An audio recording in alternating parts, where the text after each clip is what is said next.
Thank you so much, Jessica. And it's Wednesday, and that means it's time for another Healthy Living segment. Today, Dr. Susan Koslow joins us from Indiana MRI to talk about MRIs. So, Dr. Koslow, what is an MRI?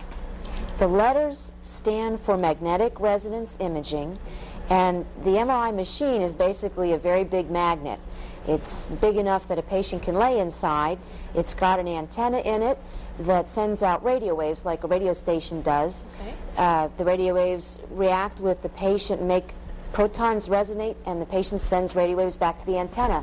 There's a computer that takes that information and converts it to pictures, and then I get to look at the pictures. And then you evaluate those pictures. Right. So what's the difference between an MRI and a CT? A CT uses X-rays, and MRI doesn't use any ionizing radiation at all, and in that respect it's much safer than a CT. The MRI uses a magnetic field and radio waves. The CT is very good for looking at bones. It's good for looking at acute trauma, looking for a fracture or a bleed in the brain.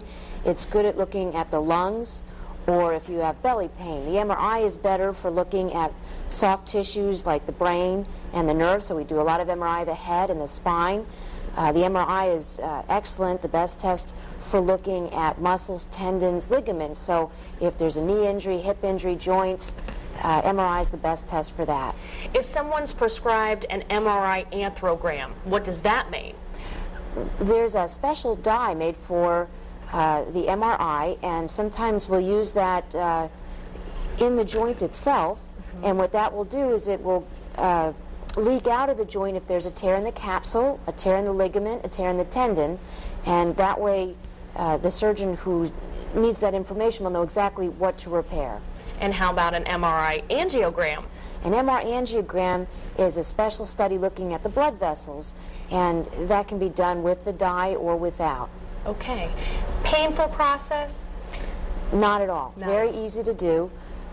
It's a very safe test. The only people who really shouldn't have the test are people who have a medical implant like a pacemaker that the magnetic field would do damage to.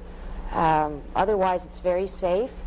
And your facility is very accommodating to people and busy lives because you're open until midnight. Right. It opens at 6 a.m. and goes all the way to midnight. They're available as needed. Wonderful. Well, if you have any questions for the fine folks at Indiana MRI or Dr. Susan Koslow, please give them a call. Their phone number 812-234-0555. Thank you so much. Thank you. Appreciate it. And again, our Healthy Living segment airs right here on Wednesdays. Now, for more information on healthy living, be sure to check out our website at WTHI-TV.com. News 10 at midday. We'll be right back, so stay with us.